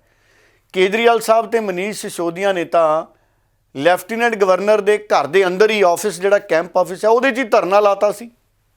ਦਿੱਲੀ 'ਚ ਤਾਂ ਸਥਿਤੀਆਂ ਹਰਜੋਤ ਜੀ ਇਸ ਪਾਸੇ ਤੱਕ ਪਹੁੰਚਦੀਆਂ ਰਹੀਆਂ ਨੇ, ਪੰਜਾਬ 'ਚ ਜਿਹਾ ਘੱਟ ਹੁੰਦਾ ਸੀ। ਸੋ ਬਨਵਾਰੀ ਲਾਲ ਪੁਰੋਹਿਤ ਜਿਹੜੇ ਗਵਰਨਰ ਨੇ, ਹੁਣ ਜਿਹੜੀ ਉਹਨਾਂ ਨੇ ਚਿੱਠੀ 'ਚ ਆਖਰ ਵਾਲੀ ਲਾਈਨ ਲਿਖੀ ਸੀ ਨਾ, ਮੈਨੂੰ ਲੱਗਦਾ ਜੀ 'ਚ ਉਹਨਾਂ ਨੇ ਲਿਖਿਆ ਸੀ ਕਿ ਨਹੀਂ ਤਾਂ ਮੈਂ ਕਾਨੂੰਨੀ ਸਲਾਹ ਮਸ਼ਵਰਾ ਲੈ ਸਕਦਾ ਜਾਂ ਲਵਾਂਗਾ। ਮੈਨੂੰ ਲੱਗਦਾ ਉਹ ਲਾਈਨ ਹੈ ਜਿਹੜੀ ਅਗਰ ਨਾ ਲਿਖਦੇ ਪੰਜਾਬ ਦੇ ਗਵਰਨਰ ਤੇ ਗੱਲ ਠੀਕ ਰਹਿਣੀ ਸੀ, ਕਿਉਂਕਿ ਹੋ ਸਕਦਾ ਹੈ ਭਗਵੰਤ ਮਾਨ ਸਾਹਿਬ ਜਾਂ ਆਮ ਆਦਮੀ ਪਾਰਟੀ ਨੂੰ ਉਹ ਗੱਲ ਚੰਗੀ ਨਾ ਲੱਗੀ ਹੋਵੇ। ਕਿਉਂਕਿ ਕੱਲ੍ਹ ਵੀ ਭਗਵੰਤ ਮਾਨ ਸਾਹਿਬ ਦੇ ਬਿਆਨ ਆ ਰਹੇ ਸੀ। ਭਗਵੰਤ ਮਾਨ ਕਹਿੰਦੇ ਲੋਕਤੰਤਰ 'ਚ ਇਲੈਕਟਡ ਨੁਮਾਇੰਦੇ ਹੀ ਵੱਡੇ ਹੁੰਦੇ ਨੇ, ਨਾ ਕਿ ਕਿਸੇ ਦੁਆਰਾ ਸਿਲੈਕਟਡ। ਪਰ ਸਵਾਲ ਇਹ ਹੈ ਕਿ ਸਾਡੀ ਜਿਹੜੀ ਡੈਮੋਕ੍ਰੇਸੀ ਹੈ ਉਹ ਇਲੈਕਟਡ ਔਰ ਸਿਲੈਕਟਡ ਦਾ ਕੰਬੀਨੇਸ਼ਨ ਹੈ। ਹੁਣ ਭਗਵੰਤ ਮਾਨ ਸਾਹਿਬ ਇਲੈਕਟਡ ਨੇ ਤੇ ਭਗਵੰਤ ਮਾਨ ਸਾਹਿਬ ਵੱਲੋਂ ਬਹੁਤ ਸਾਰੇ ਚੇਅਰਮੈਨ, ਯੋਜਨਾ ਬੋਰਡਾਂ ਦੇ, ਕਮਿਸ਼ਨਰਾਂ ਦੇ ਉਹ ਸਿਲੈਕਟਡ ਨੇ। ਰਾਸ਼ਟਰਪਤੀ ਸਾਡੇ ਇਲੈਕਟਡ ਨੇ, ਗਵਰਨਰ ਸਿਲੈਕਟਡ ਨੇ, ਸਾਡੇ ਰਾਜ ਸਭਾ ਦੇ ਬਹੁਤ ਸਾਰੇ ਮੈਂਬਰ ਸਿਲੈਕਟਡ ਨੇ, ਰਾਜ ਸਭਾ ਦੇ ਕੁਝ ਮੈਂਬਰ ਵਿਧਾਇਕਾਂ ਵੱਲੋਂ ਇਲੈਕਟਡ ਨੇ।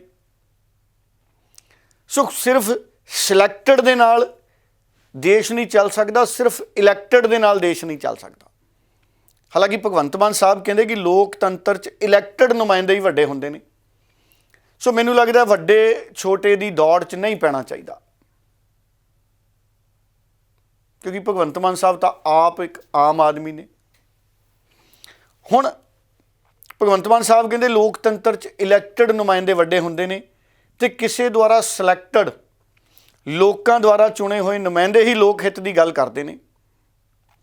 ਉਹਨਾਂ ਨੇ ਇਹ ਵੀ ਕਿਹਾ, ਕੱਲ੍ਹ ਕਈ ਥਾਂ ਉਹਨਾਂ ਦੇ ਭਾਸ਼ਣ ਸੀ, ਪ੍ਰੋਗਰਾਮ 'ਚ ਉਹਨਾਂ ਨੇ ਬੋਲਿਆ, ਕਹਿੰਦੇ ਜਿਸ ਕਾਨੂੰਨ ਨਾਲ ਸਾਡੇ ਤੋਂ ਕੋਈ ਜਵਾਬ ਮੰਗਦਾ ਹੈ ਉਸੇ ਕਾਨੂੰਨ ਨਾਲ ਅਸੀਂ ਜਵਾਬ ਵੀ ਦੇਵਾਂਗੇ। ਸਾਡੇ ਲਈ ਪੰਜਾਬ ਤੇ ਪੰਜਾਬੀ ਅਹਿਮੀਅਤ ਤੇ ਸਨ ਤੇ ਹਮੇਸ਼ਾ ਰਹਿਣਗੇ। ਉਹੀ ਗੱਲ ਗਵਰਨਰ ਸਾਹਿਬ ਵੀ ਕਹਿ ਰਹੇ ਨੇ ਕਿ ਸੰਵਿਧਾਨ ਤੇ ਦੇਸ਼ ਹਿੱਤ ਸਰਵੋਪਰੀ ਹੈ, ਸਭ ਤੋਂ ਉੱਤੇ ਹੈ ਤੇ ਉਹੀ ਰਹੇਗਾ। ਇਹ ਤਾਂ ਕਿਸੇ ਲਈ ਵੀ ਨਹੀਂ, ਕਿਉਂਕਿ ਸਾਡੇ ਮੁਲਕ 'ਚ ਗਦਾਰ ਤਾਂ ਕੋਈ ਹੈ ਹੀ ਨਹੀਂ। ਸੋ ਫਿਰ ਗੱਲ ਕਿੱਥੇ ਅੜਦੀ ਹੈ? ਕੀ ਗੱਲ ਈਗੋ ਵਾਲੀ ਤਾਂ ਨਹੀਂ? ਇੱਕ ਪੰਜਾਬੀ ਵੀ ਗਾਣਾ ਸੀ, ਪੰਜਾਬੀ ਦਾ ਗਾਣਾ ਵੀ ਸੀ ਇੱਕ ਬਹੁਤ ਪ੍ਰਸਿੱਧ ਸਿੰਗਰ ਦਾ, ਉਹਦਾ ਮੈਂ ਨਾਂ ਤਾਂ ਭੁੱਲ ਗਿਆ, ਪਰ ਉਹ ਗਾਇਕ ਚੰਗਾ ਹੈ। ਈਗੋ ਤੇ ਗਾਣਾ ਸੀ, ਆਪਾਂ ਕਈ ਵਾਰੀ ਮੈਂ ਸੁਣ ਵੀ ਲੈਣਾ ਹੁੰਦਾ, ਚਲੋ 17 ਕੀ ਬੋਲਣੀਆਂ ਨੇ। ਈਗੋ ਹੋ ਸਕਦੀ ਹੈ, ਇਸ ਰੌਲੇ ਦੇ ਜੜ 'ਚ ਈਗੋ ਹੋ ਸਕਦੀ ਹੈ। ਇਹ ਵੀ ਬੜਾ ਲੰਬਾ ਚੈਪਟਰ ਹੈ, ਡਿਬੇਟ ਹੈ ਵੀ ਈਗੋ ਹੈ ਕਿਸ ਨੂੰ, ਕਿਉਂਕਿ ਮੈਂ ਤਾਂ ਕਹਿੰਦਾ, ਮੈਂ ਤਾਂ ਆਪ ਸਵਾਲ ਕਰਦਾ ਵੀ ਈਗੋ ਕਿਸ ਦੀ ਹੈ। ਮੈਂ ਨਾ ਭਗਵੰਤ ਮਾਨ ਸਾਹਿਬ ਵੱਲ ਇਸ਼ਾਰਾ ਕਰੂੰਗਾ, ਨਾ ਗਵਰਨਰ ਵੱਲ, क्योंकि ये तो पता ही नहीं ईगो किस दी है, पर मसला किसी कारण तो उलझिया ना। ਲੱਕੜ ਨੂੰ ਸਿਉਂਖ ਲੱਗਣ ਤੋਂ ਬਾਅਦ ਸਿਰਫ ਇੰਨਾ ਹੀ ਪਤਾ ਲੱਗਦਾ ਕਿ ਸਿਉਂਖ ਲੱਗੀ ਹੈ, ਇਹ ਨਹੀਂ ਪਤਾ ਲੱਗਦਾ ਭਾਈ ਕਿਉਂ ਲੱਗੀ ਹੈ, ਕਿੱਧਰੋਂ ਆਈ ਸਿਉਂਖ, ਕਿੱਥੇ ਤੱਕ ਜਾਓਗੇ ਧਰਤੀ 'ਚ। ਪਰ ਇਹ ਮਸਲੇ ਗੁੰਝਲਦਾਰ ਬਣ ਗਏ। ਉਮੀਦ ਇਹ ਕਰਦੇ ਹਾਂ ਕਿ ਇਹ ਮਸਲਾ ਨਿਬੜ ਜੇ, ਪਰ ਨਿਬੜਦਾ ਲੱਗਦਾ ਨਹੀਂ, ਕਿਉਂਕਿ ਅਗਰ ਗਵਰਨਰ ਸਾਹਿਬ ਨੇ ਚੌਕਾ ਲਾਇਆ ਤੇ ਭਗਵੰਤ ਮਾਨ ਉਹਨਾਂ ਨੇ ਛੱਕਾ ਲਾਤਾ। ਹੁਣ ਗੇਂਦ ਮੈਦਾਨ ਤੋਂ ਬਾਹਰ ਹੈ, ਤੇ ਜਦੋਂ ਗੇਂਦ ਮੈਦਾਨ ਤੋਂ ਬਾਹਰ ਚਲੀ ਜਾਵੇ ਉਹ ਆ ਜਾਂਦੀ ਹੈ ਦੁਬਾਰਾ, ਜੇ ਗੁੰਮ ਜੇ ਤਾਂ ਨਵੀਂ ਗੇਂਦ ਆਉਂਦੀ ਹੈ। ਹੁਣ ਅੱਜ ਦਾ ਦਿਨ ਬੜਾ ਮਹੱਤਵਪੂਰਨ ਹੈ ਕਿ ਅੱਜ ਇਸ ਸਿਆਸੀ ਯੁੱਧ 'ਚ ਪਹਿਲਾ ਹਮਲਾ ਕੌਣ ਕਰੂਗਾ। ਉਂਝ ਪੋਲੀਟੀਕਲ ਪਾਰਟੀਆਂ ਦੇ ਹਮਲੇ ਖੂਬ ਜਾਰੀ ਨੇ, ਜਿਵੇਂ ਤੁਸੀਂ ਜ਼ਿਕਰ ਵੀ ਕੀਤਾ, ਆਮ ਆਦਮੀ ਪਾਰਟੀ ਨੇ ਵੀ ਅੱਜ ਪ੍ਰੈਸ ਕਾਨਫਰੰਸ ਕੀਤੀ।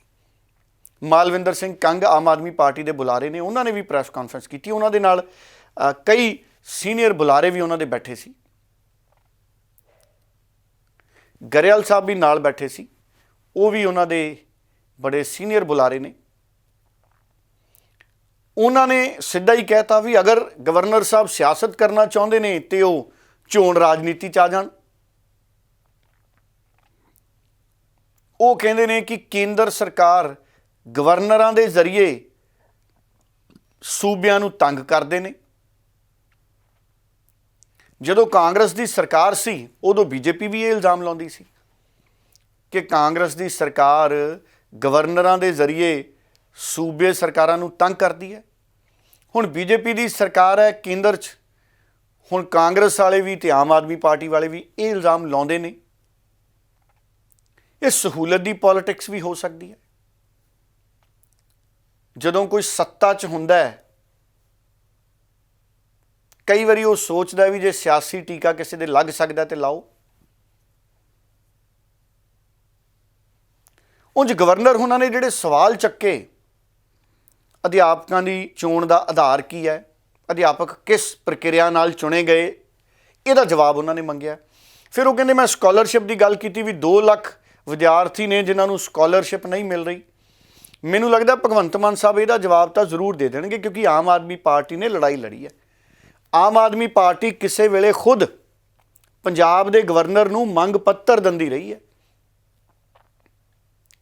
ਉਦੋਂ ਵੀ ਦਿੱਲੀ 'ਚ ਐਲਜੀ ਨਾਲ ਰੌਲੇ ਚੱਲਦੇ ਸੀ, ਪਰ ਪੰਜਾਬ ਦੀ ਆਮ ਆਦਮੀ ਪਾਰਟੀ ਵਿਰੋਧੀ ਧਿਰ 'ਚ ਰਹਿੰਦੇ ਹੋਏ ਗਵਰਨਰ ਸਾਹਿਬ ਨੂੰ ਮੰਗ ਪੱਤਰ ਦਿੰਦੀ ਰਹੀ ਹੈ। ਹੁਣ ਸਥਿਤੀਆਂ ਬਦਲ ਗਈਆਂ। ਮੈਨੂੰ ਲੱਗਦਾ ਆਮ ਆਦਮੀ ਪਾਰਟੀ ਨੇ ਲੜਾਈਆਂ ਲੜੀਆਂ ਕਿ ਕਿਉਂ ਸਾਡੇ ਐਸਸੀ ਵਿਦਿਆਰਥੀਆਂ ਦੀ ਸਕਾਲਰਸ਼ਿਪ 'ਚ ਗੜਬੜ ਹੋ ਰਹੀ ਹੈ, ਕਿਉਂ ਨਹੀਂ ਦਿੱਤੀ ਜਾ ਰਹੀ। ਮੈਨੂੰ ਲੱਗਦਾ ਇਹਦੀ ਜਾਣਕਾਰੀ ਦੇ ਦੇਣਗੇ ਭਗਵੰਤ ਮਾਨ ਸਾਹਿਬ ਆਉਂਦੇ ਦਿਨਾਂ 'ਚ। ਹੁਣ ਕੀ ਗਵਰਨਰ ਸਾਹਿਬ ਸੱਚੇ ਹੈ ਕਿ ਸੱਚਮੁੱਚ 2 ਲੱਖ ਵਿਦਿਆਰਥੀਆਂ ਦੀ ਸਕਾਲਰਸ਼ਿਪ ਦਾ ਮਾਮਲਾ ਅਟਕਿਆ ਹੋਇਆ ਹੈ? ਇਹ ਵੱਡਾ ਸਵਾਲ ਹੈ, ਇਹ ਐਡਰੈਸ ਹੋਣਾ ਚਾਹੀਦਾ ਹਰਜੋਤ ਜੀ। ਇਹਦੇ 'ਤੇ ਮੈਨੂੰ ਲੱਗਦਾ ਜ਼ਰੂਰ ਭਗਵੰਤ ਮਾਨ ਸਾਹਿਬ ਦੱਸਣਗੇ ਆਉਂਦੇ ਸਮੇਂ 'ਚ। ਕਈ ਮਸਲੇ ਨੇ, ਪੰਜਾਬ ਦੇ ਐਗਰੀਕਲਚਰ ਯੂਨੀਵਰਸਿਟੀ ਦੇ ਵੀਸੀ ਦਾ ਮਾਮਲਾ ਹੈ। ਭਗਵੰਤ ਮਾਨ ਸਾਹਿਬ ਕਹਿੰਦੇ ਸਾਰੇ ਵਿਸ਼ੇ ਸਟੇਟ ਦੇ ਹੈ, ਗਵਰਨਰ ਸਾਹਿਬ ਤੁਸੀਂ ਨਾ ਪੁੱਛੋ, ਅਸੀਂ 3 ਕਰੋੜ ਪੰਜਾਬੀਆਂ ਨੂੰ ਜਵਾਬ ਦੇ ਹਾਂ ਸੰਵਿਧਾਨ ਮੁਤਾਬਕ। ਤੇ ਭਗਵੰਤ ਮਾਨ ਸਾਹਿਬ ਕਹਿੰਦੇ ਹੁਣ ਪੰਜਾਬੀ ਪੁੱਛਦੇ ਨੇ ਵੀ ਗਵਰਨਰ ਦੀ ਚੋਣ ਦਾ ਆਧਾਰ ਕੀ ਹੈ। ਹੁਣ ਇਹ ਸਵਾਲ ਬਹੁਤ ਵੱਡਾ ਹੈ, ਗਵਰਨਰ ਦੀ ਚੋਣ ਦਾ ਆਧਾਰ ਕੀ ਹੈ। ਇਹਦੇ ਤੇ ਪੂਰੇ ਮੁਲਕ 'ਚ ਡਿਬੇਟ ਅੱਗੇ ਵਧੇਗੀ। ਹੁਣ ਸੰਜੇ ਸਿੰਘ ਉਹਨਾਂ ਦੀ ਗੱਲ ਸੁਣਦੇ ਹਾਂ, ਜਿਹੜੇ ਰਾਜ ਸਭਾ ਮੈਂਬਰ ਨੇ ਆਮ ਆਦਮੀ ਪਾਰਟੀ ਦੇ। ਉਹਨਾਂ ਨੇ ਕੀ ਬਿਆਨ ਦਿੱਤਾ ਹੈ, बड़ा दिलचस्प बयान उन्होंने दिता, एक बार उन्होंने गल सुन ली। देखिए, मेरा अपना मत है, मैंने अभी 2 दिन पहले भी इस बात को बोला कि राज्यपाल और एलजी का जो पद है इसको खत्म कर देना चाहिए। इनके ऊपर जनता का, टैक्स पेयर्स का पैसा करोड़ों रुपए फालतू में बर्बाद होता है। कोई जरूरत नहीं इस पद की। 3 करोड़ लोगों ने चुनकर भगवंत मान जी को मुख्यमंत्री बनाया है। 3 करोड़ लोगों ने यहाँ के एमएलए को चुना है। उसके ऊपर कोई राज्यपाल बैठ जाए राजा की तरह, कोई एलजी दिल्ली के अंदर बैठ जाए राजा की तरह, तो वो ठीक नहीं है। राजभवन जो है वो राजा भवन के रूप में तब्दील हो रहा है हिंदुस्तान के अंदर। ये बहुत दुर्भाग्यपूर्ण है। राज्यपाल को अपने अधिकार और सीमा को समझना चाहिए। और मैं तो ऐसा मानता हूं कि इस पद की कोई आवश्यकता नहीं है। एक वोट तो लोग इनको देते नहीं, कहीं से चुन के आते नहीं, इनकी कोई जनता के प्रति जवाबदेही नहीं है, लेकिन डंडा चलाने के लिए ऊपर वालों के इशारे पर, केंद्र सरकार के इशारे पर राज्यपाल और एलजी तैयार रहते हैं। तो इसलिए इस पद की ही आवश्यकता नहीं, अगर आप मुझसे मेरा मतलब। राज्यसभा में मुद्दा उठाओगे सर? यही चीज पंजाब में देखने को मिल रही है। पंजाब में भी देखने को मिल रही है, पंजाब में भी देखने को मिल रही है। आप बताइए, उन विषयों पर राज्यपाल, महामहिम राज्यपाल महोदय उपदेश दे रहे हैं भगवंत मान जी को, जो उनका विषय ही नहीं है, जो उनके अधिकार क्षेत्र में नहीं आता। पंजाब के अंदर एक चुनी हुई सरकार है, भगवंत मान जी यहाँ के एक लोकप्रिय मुख्यमंत्री हैं, वो जनता के लिए काम कर रहे हैं। आप ऊपर से चिट्ठी जारी कर रहे हैं, संजय जी वो सवाल उसको मीडिया में दे रहे हैं। आप कौन होते हैं जिस क्षेत्र में आपको संविधान के अंदर पावर ही नहीं है कि एक चुनी हुई सरकार से आप इस तरीके से सवाल पूछें या चिट्ठी लिखें? एज़ पर आर्टिकल 161 हर मुख्यमंत्री का, सरकार का ये कर्तव्य है कि वो राज्यपाल को समय समय पर जानकारी दे, और अगर वो जानकारी मांगते हैं तो उनको जानकारी देना उनका कर्तव्य है। जो पत्र राज्यपाल जी ने लिखा है उसमें उन्होंने 2-3 चीज़ें मांगी हैं। पहली बात कि कुछ प्रिंसिपल्स की सिलेक्शन पंजाब में हुई थी और वो बैच सिंगापुर गया, वहाँ से एक बैच लौट भी आया है। उन्होंने इतनी जानकारी मांगी है कि जो लोग भेजे गए थे उनको सिलेक्ट करने के लिए क्या क्राइटेरिया अडॉप्ट किया गया, कितना खर्चा हुआ, क्या क्या उसमें क्राइटेरिया था, क्या क्या पैटर्न था, उसके बारे में जानकारी मांगी है। इसके अलावा पंजाब विधानसभा में विपक्ष के नेता प्रताप सिंह बाजवा, उन्होंने एक शिकायत की थी। श्री सुखबीर सिंह बादल जो अकाली दल के प्रमुख नेता हैं, पूर्व मुख्यमंत्री हैं, उन्होंने शिकायत की थी। वो दोनों पत्र भी उन्होंने भेजे। लेकिन दुख की बात यह है कि पंजाब सरकार पहले पत्रों की तरह इनका कोई उत्तर देना नहीं चाह रही, और मुख्यमंत्री जी राज्यपाल को मिलकर सम्मान सहित सम्मानजनक तरीके से उसका उत्तर देने की बजाय इस तरीके के कमेंट्स दे रहे हैं जो राज्यपाल के लिए भी, संविधान के लिए भी अपमानजनक है। मैं समझता हूं कि पंजाब सरकार इस पत्र के बाद जो उनका रिस्पॉन्स है वो संविधान की उल्लंघना है। जो शपथ भगवंत सिंह मान ने ली थी कानून के अनुसार काम करने की, उसकी भी उल्लंघना है। और वो राज्यपाल का ये फ़र्ज़ है, राज्यपाल जब शपथ लेते हैं तो राज्यपाल शपथ लेते हैं कि मैं कानून को प्रोटेक्ट करूँगा, संविधान को प्रोटेक्ट करूँगा, डिफेंड करूँगा। मेरा पंजाब सरकार से निवेदन है कि इस तरीके की बचकाना हरकतें बंद करें और जो राज्यपाल का संवैधानिक हक है वो जानकारी उनको दें। अन्यथा राज्यपाल ने अपने पत्र में ही लिखा है कि मैं जो भी आगे कार्रवाई हुई करूँगा। पंजाब राज्यपाल का कदम पूर्णतः संविधान के दायरे में है, जबकि पंजाब सरकार, पंजाब के मुख्यमंत्री का जो आचरण है वो निंदनीय है और संविधान के दायरे से बाहर। ਸੋ ਡੱਲਾ ਜੀ, ਭਗਵੰਤ ਮਾਨ ਅਤੇ ਰਾਜਪਾਲ ਦੇ ਇਸ ਵਿਵਾਦ ਨੂੰ ਲੈ ਕੇ ਜੋ ਹੈ ਸਿਆਸੀ ਟਿੱਪਣੀਆਂ ਵੀ ਆਣੀਆਂ ਸ਼ੁਰੂ ਹੋ ਚੁੱਕੀਆਂ ਨੇ। ਬੀਜੇਪੀ ਦੇ ਲੀਡਰਾਂ ਦੀ ਵੀ ਗੱਲ ਕਰੀਏ ਤਾਂ ਉਹਨਾਂ ਦੇ ਵੀ ਬਿਆਨ ਲਗਾਤਾਰ ਆ ਰਹੇ ਨੇ। ਵਿਰੋਧੀ ਧਿਰ ਦੇ ਜਿਹੜੇ ਲੀਡਰ ਨੇ ਪ੍ਰਤਾਪ ਬਾਜਵਾ, ਉਹਨਾਂ ਦਾ ਵੀ ਜੋ ਹੈ ਬਿਆਨ ਇਸ ਮਾਮਲੇ ਨੂੰ ਲੈ ਕੇ ਸਾਹਮਣੇ ਆਇਆ ਹੈ। ਸੋ ਇਹਨਾਂ ਵੱਖ-ਵੱਖ ਬਿਆਨਾਂ ਨੂੰ ਅਗਰ ਆਪਾਂ ਦੇਖੀਏ ਤਾਂ ਕਿਸ ਤਰੀਕੇ ਨਾਲ ਇਸ ਸਿਆਸੀ ਸਥਿਤੀ ਨੂੰ ਤੁਸੀਂ ਸਮਝਦੇ ਹੋ ਤੇ ਕਿਸ ਤਰੀਕੇ ਨਾਲ ਦੇਖਦੇ ਹੋ ਇਹਨਾਂ ਵਿਰੋਧੀ ਧਿਰਾਂ ਦੇ ਬਿਆਨਾਂ? ਹਰਜੋਤ ਜੀ, ਪਰਸਪਰ ਵਿਰੋਧੀ ਬਿਆਨ ਆਉਣ ਲੱਗ ਗਏ। ਜਿਵੇਂ ਤੁਸੀਂ ਜ਼ਿਕਰ ਕੀਤਾ, ਬੀਜੇਪੀ ਦੇ ਲੀਡਰ ਨੇ ਤਰੁਣ ਚੁੱਗ, ਉਹਨਾਂ ਦਾ ਬਿਆਨ ਆ ਗਿਆ। ਉਹ ਕਹਿੰਦੇ ਭਗਵੰਤ ਮਾਨ ਸਾਹਿਬ ਨੂੰ, ਗਵਰਨਰ ਨੂੰ ਜਾਣਕਾਰੀ ਮੁਹੱਈਆ ਕਰਾ ਦੇਣੀ ਚਾਹੀਦੀ ਹੈ, ਇਹ ਸਧਾਰਨ ਜਾਣਕਾਰੀ ਹੈ। ਅਨਿਲ ਸਰੀਨ ਮੁੱਖ ਬੁਲਾਰੇ ਨੇ ਭਾਰਤੀ ਜਨਤਾ ਪਾਰਟੀ ਦੇ ਪੰਜਾਬ ਦੇ, ਉਹ ਕਹਿੰਦੇ ਭਗਵੰਤ ਮਾਨ ਸਾਹਿਬ ਨੂੰ, ਸਰਕਾਰ ਨੂੰ ਜ਼ਰੂਰ ਦੱਸ ਦੇਣਾ ਚਾਹੀਦਾ ਹੈ ਗਵਰਨਰ ਨੂੰ। ਗਵਰਨਰ ਸਾਹਿਬ ਜਿਹੜੀ ਗੱਲ ਪੁੱਛ ਰਹੇ ਨੇ। ਸੰਜੇ ਸਿੰਘ ਆਮ ਆਦਮੀ ਪਾਰਟੀ ਦਾ ਅਸੀਂ ਬਿਆਨ ਸੁਣਿਆ। ਮਲਵਿੰਦਰ ਸਿੰਘ ਕੰਗ ਬੁਲਾਰੇ ਨੇ ਸਾਫ਼ ਕਹਿ ਦਿੱਤਾ ਕਿ ਰਾਜਪਾਲ ਪੰਜਾਬ ਦੇ ਸਿਆਸਤ ਕਰ ਰਹੇ ਨੇ, ਉਹਨਾਂ ਦੇ ਚਿੱਠੀਆਂ ਪਿੱਛੇ ਸਿਆਸਤ ਹੈ, ਮੀਡੀਆ 'ਚ ਚਿੱਠੀਆਂ ਭੇਜਣਾ ਸਿਆਸਤ ਹੈ। ਪ੍ਰਤਾਪ ਬਾਜਵੇ ਦਾ ਬੜਾ ਅਹਿਮ ਬਿਆਨ ਆ ਗਿਆ। ਪ੍ਰਤਾਪ ਸਿੰਘ ਬਾਜਵਾ ਵਿਰੋਧੀ ਧਿਰ ਦੇ ਆਗੂ ਨੇ। ਪ੍ਰਤਾਪ ਬਾਜਵਾ ਕਹਿੰਦੇ ਕਿ ਜਿਹੜੇ ਇੱਕ ਵਿਅਕਤੀ ਦੀ ਗੱਲ ਹੋ ਰਹੀ ਹੈ ਕਿ ਉਹ ਮੀਟਿੰਗਾਂ 'ਚ ਬੈਠਿਆ ਹੈ, ਮੈਂ ਗਵਰਨਰ ਸਾਹਿਬ ਨੂੰ ਚਿੱਠੀ ਦੇ ਕੇ ਆਇਆ ਸੀ ਤੇ ਕਹਿੰਦੇ ਭਗਵੰਤ ਮਾਨ ਸਾਹਿਬ ਨੂੰ ਜਵਾਬ ਦੇਣਾ ਚਾਹੀਦਾ ਸੀ। ਪ੍ਰਤਾਪ ਬਾਜਵਾ ਉਹਨਾਂ ਦਾ ਇਸ ਤਰ੍ਹਾਂ ਦਾ ਸਟੈਂਡ ਹੈ। ਸੋ ਪੋਲੀਟੀਕਲ ਰਿਐਕਸ਼ਨ ਇਸ ਪੂਰੇ ਮਾਮਲੇ ਤੇ ਇੱਕ ਵਾਰੀ ਫੇਰ ਸੁਣੀਏ। ਮਿਸਟਰ ਪੰਜਾਬ ਨੂੰ ਇਹ ਰਾਏ ਦੇਣਾ ਚਾਹੂੰਗਾ ਕਿ ਵੇਖੋ, ਤੁਸੀਂ ਡਾਕਟਰ BR ਅੰਬੇਦਕਰ ਸਾਹਿਬ ਸਰ ਸਾਹਮਣੇ ਜੀ, ਉਹਨਾਂ ਦੀ ਤੁਸੀਂ ਫੋਟੋ ਵੀ ਲਵਾਈ ਹੈ। ਤੁਸੀਂ ਕਹਿੰਦੇ ਹੋ ਸ਼ਹੀਦ ਆਜ਼ਮ ਭਗਤ ਸਿੰਘ ਤੇ ਡਾਕਟਰ ਭੀਮ ਰਾਓ ਅੰਬੇਦਕਰ ਸਾਹਿਬ ਦੀ ਇਹ ਸਾਡੀ ਅਸੀਂ ਉਹਨਾਂ ਦੀ ਸੋਚ ਤੇ ਚੱਲਣ ਵਾਲੇ ਹਾਂ, ਪਹਿਰਾ ਦੇਣ ਵਾਲੇ ਹਾਂ। ਤੁਸੀਂ ਸਾਰੇ ਅਫਸਰਸ ਦੋਨਾਂ ਦੀਆਂ ਮਹਾਨ ਸ਼ਖਸੀਅਤਾਂ ਦੀਆਂ ਤਸਵੀਰਾਂ ਵੀ ਲਗਵਾਈਆਂ ਕਿ ਸਾਨੂੰ ਇਹ ਰਸਤਾ ਵਿਖਾਉਂਦੇ ਨੇ। ਤੇ ਤੁਸੀਂ ਜਿਨ੍ਹਾਂ ਨੇ ਕਨਸਟੀਟਿਊਸ਼ਨ ਬਣਾਈ ਹੈ ਉਹਨਾਂ ਦੀ ਕਨਸਟੀਟਿਊਸ਼ਨ ਮੁਤਾਬਕ ਜਿਹੜਾ ਕਨਸਟੀਟਿਊਸ਼ਨਲ ਹੈਡ ਹੈ ਪੰਜਾਬ ਦਾ, ਉਹਦੀਆਂ ਜੇ ਕੁਝ ਕੁਐਰੀਜ਼ ਨੇ ਜਿਹੜੀਆਂ ਮੈਂ ਸਮਝਣਾ ਬਿਲਕੁਲ ਠੀਕ ਨੇ। 5 ਚਿੱਠੀਆਂ ਦਾ ਉਹਨਾਂ ਜ਼ਿਕਰ ਕੀਤਾ ਹੈ। ਇੱਕ ਚਿੱਠੀ ਚੌਥੇ ਨੰਬਰ ਤੇ ਮੇਰੀ ਹੈ ਜਿਹੜੀ ਮੈਂ ਉਹਨਾਂ ਨੂੰ ਇੱਕ ਨਵਲ ਅਗਰਵਾਲ ਬਾਰੇ ਲਿਖੀ। ਤੇ ਚੀਫ ਮਿਨਿਸਟਰ ਸਾਹਿਬ ਦਾ ਜੇ ਦਫ਼ਤਰ ਜਵਾਬ ਨਹੀਂ ਦਿੰਦਾ, ਇਹ ਫਿਰ ਇਸ ਤਰ੍ਹਾਂ ਹੀ ਹੋਏਗਾ ਕਿ ਕੱਲ ਨੂੰ ਚੀਫ ਮਿਨਿਸਟਰ ਦੀ ਕੋਈ ਚਿੱਠੀ ਚੀਫ ਸੈਕਟਰੀ ਨੂੰ ਜਾਏਗੀ ਤੇ ਚੀਫ ਸੈਕਟਰੀ ਜਵਾਬ ਦੇਣ ਤੋਂ ਇਨਕਾਰੀ ਹੋ ਜਾਏਗਾ ਜਾਂ ਉਹੀ ਜਵਾਬ ਦੇਗਾ ਜਿਹੜਾ ਚੀਫ ਮਿਨਿਸਟਰ ਪੰਜਾਬ ਨੇ ਅੱਜ ਗਵਰਨਰ ਨੂੰ ਦਿੱਤਾ ਹੈ। ਤਾਂ ਇਹ ਤੇ ਅਨਾਰਕੀ ਹੋ ਜਾਏਗੀ, ਇਹ ਤੇ ਜੰਗਲ ਦਾ ਰਾਜ ਹੋ ਜਾਏਗਾ, ਫਿਰ ਤਾਂ ਕੋਈ ਕਿਸੇ ਦਾ ਮੰਨੇਗਾ ਹੀ ਨਹੀਂ। ਤੋ ਇਸ ਗੱਲ ਕਾਰਨ ਮੈਂ ਸਮਝਣਾ ਕਿ ਸਾਨੂੰ ਇੱਥੇ ਕਨਸਟੀਟਿਊਸ਼ਨਲ ਆਪਸ 'ਚ ਖਿੱਚਾਤਾਣੀ ਨਹੀਂ ਕਰਨੀ ਚਾਹੀਦੀ। ਸਿਆਣਪ ਦੇ ਨਾਲ ਜੇ ਕੋਈ ਗਵਰਨਰ ਸਾਹਿਬ ਦੀ ਕੋਈ ਇੱਕ ਉਹਨਾਂ ਨੇ ਕੋਈ ਵਿਸ਼ੇਸ਼ ਗੱਲ ਕਾਰਨ ਉਹ ਅਪਸੈਟ ਹੈ ਨੇ, ਚੀਫ ਮਿਨਿਸਟਰ ਦਾ ਫਰਜ਼ ਬਣਦਾ ਖੁਦ ਰਾਜ ਭਵਨ ਜਾਣ, ਆਪ ਉੱਥੇ ਕਲੈਰਿਟੀ ਕਰਨ, ਉਹਨੂੰ ਕਲੀਅਰ ਨਹੀਂ। ਬਿਲਕੁਲ ਸਟੇਟ ਨੂੰ ਆਪਣੇ ਹੱਕਾਂ ਵਾਸਤੇ ਲੜਾਈ ਲੜਨੀ ਚਾਹੀਦੀ, ਪਰ ਸੁਚੱਜੇ ਢੰਗ ਨਾਲ। ਜੇ ਇਹਦੇ ਵਿੱਚ ਕੋਈ ਇਹੋ ਜਿਹੀ ਗੱਲ ਹੀ ਸੀ ਤੇ ਇਹ ਇਨ ਪ੍ਰਾਈਵੇਟ ਜਾ ਕੇ ਗਵਰਨਰ ਸਾਹਿਬ ਨੂੰ ਕਹਿ ਦਿੰਦੇ ਕਿ ਜੀ ਇਹ ਸਟੇਟ ਦੇ ਹੱਕ ਨੇ, ਤਾਂ ਸਟੇਟ ਦੇ ਹੱਕਾਂ ਦੇ ਉੱਤੇ ਜਿਹੜਾ ਹੈ ਕੁਝ ਚੀਜ਼ਾਂ ਤੇ ਮੈਂ ਤੁਹਾਨੂੰ ਜਵਾਬ ਦੇ ਸਕਦਾ, ਕੋਈ ਤਾਂ ਨਹੀਂ ਦੇ ਸਕਦਾ। ਪ੍ਰਾਈਵੇਟ ਕਰਦੇ ਤਾਂ ਬੈਟਰ ਹੈ। ਆਪਾਂ ਗੱਲ ਕਰੀਏ ਸਨੀ ਦਿਓਲ ਦੀ। ਸੋ ਸਨੀ ਦਿਓਲ ਤੇ ਇਲਜ਼ਾਮ ਲਗਾਤਾਰ ਇਹ ਲੱਗ ਹੀ ਰਹੇ ਨੇ ਕਿ ਉਹ ਆਪਣੇ ਹਲਕੇ ਦੇ ਵਿੱਚ ਬਹੁਤ ਹੀ ਘੱਟ ਨਜ਼ਰ ਆਉਂਦੇ ਨੇ, ਕੋਈ ਵੀ ਵਿਕਾਸ ਕਾਰਜਾਂ ਵਿੱਚ ਉਹਨਾਂ ਦਾ ਯੋਗਦਾਨ ਨਜ਼ਰ ਨਹੀਂ ਆ ਰਿਹਾ। ਜਿਹੜੇ ਵੀ ਉਸ ਹਲਕੇ ਦੇ ਵਿਕਾਸ ਕਾਰਜਾਂ ਲਈ ਸਰਕਾਰ ਤੋਂ ਪੈਸਾ ਆਇਆ ਹੋਇਆ ਉਹ ਵੀ ਉਹ ਜੋ ਹੈ ਉੱਥੇ ਨਹੀਂ ਲਗਾ ਰਹੇ ਨੇ। ਸੋ ਇਹਨਾਂ ਸਾਰੀਆਂ ਨਾਰਾਜ਼ਗੀਆਂ ਤੋਂ ਬਾਅਦ ਉਹਨਾਂ ਦੇ ਹੀ ਲੋਕ ਸਭਾ ਗੁਰਦਾਸਪੁਰ ਲੋਕ ਸਭਾ ਹਲਕੇ ਤੋਂ ਇੱਕ ਨੌਜਵਾਨ ਨੇ ਚਿੱਠੀ ਲਿਖ ਦਿੱਤੀ ਹੈ। ਚਿੱਠੀ ਲੋਕ ਸਭਾ ਦੇ ਸਪੀਕਰ ਨੂੰ, ਪ੍ਰਧਾਨ ਮੰਤਰੀ ਨੂੰ, ਰਾਸ਼ਟਰਪਤੀ ਨੂੰ ਲਿਖੀ ਗਈ ਹੈ। ਸੋ ਇਸ ਚਿੱਠੀ ਬਾਰੇ ਜ਼ਰੂਰ ਤੁਹਾਡੇ ਤੋਂ ਗੱਲ ਕਰਨਾ ਚਾਹਾਂਗੇ ਤੁਹਾਡੇ ਨਾਲ ਕਿ ਉਸ ਚਿੱਠੀ ਦੇ ਜ਼ਰੀਏ ਉਹਨਾਂ ਨੇ, ਉਸ ਨੌਜਵਾਨ ਨੇ ਜੋ ਹੈ ਸਨੀ ਦਿਓਲ ਦੀ ਮੈਂਬਰ ਪਾਰਲੀਮੈਂਟਸ਼ਿਪ ਨੂੰ ਖਤਮ ਕਰਨ ਦੀ ਗੱਲ ਕੀਤੀ ਹੈ। ਸੋ ਇਸ ਪੂਰੇ ਮਾਮਲੇ ਨੂੰ ਤੁਸੀਂ ਕਿਵੇਂ ਦੇਖਦੇ ਹੋ? ਉੱਧਰ ਜੋ ਮਨੀਸ਼ ਤਿਵਾੜੀ ਦੀ ਵੀ ਗੱਲ ਕਰ ਲਈਏ, ਉਹਨਾਂ ਨੇ ਵੀ ਟਵੀਟ ਕੀਤਾ ਤੇ ਟਵੀਟ ਕਰਕੇ ਉਹ ਵੀ ਜੋ ਹੈ ਸਨੀ ਦਿਓਲ ਦੇ ਉੱਪਰ ਤੰਜ ਕੱਸਦੇ ਨਜ਼ਰ ਆਏ ਨੇ। ਪੂਰਾ ਮਾਮਲਾ ਤੁਹਾਡੇ ਤੋਂ ਪੂਰੀ ਜਾਣਕਾਰੀ ਦੇ ਨਾਲ ਜ਼ਰੂਰ ਜਾਣਨਾ ਚਾਹਾਂਗੇ।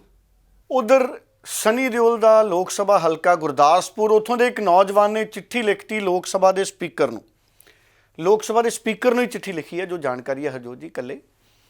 ਉਹ ਕਹਿੰਦੇ ਕਿ ਸਨੀ ਦਿਓਲ ਸਾਹਿਬ ਘੱਟ ਆਉਂਦੇ ਨੇ, ਆਏ ਨਹੀਂ ਬਹੁਤਾ ਸਮਾਂ, ਉਹਨਾਂ ਦੀ ਮੈਂਬਰਸ਼ਿਪ ਖਾਰਜ ਕਰੋ।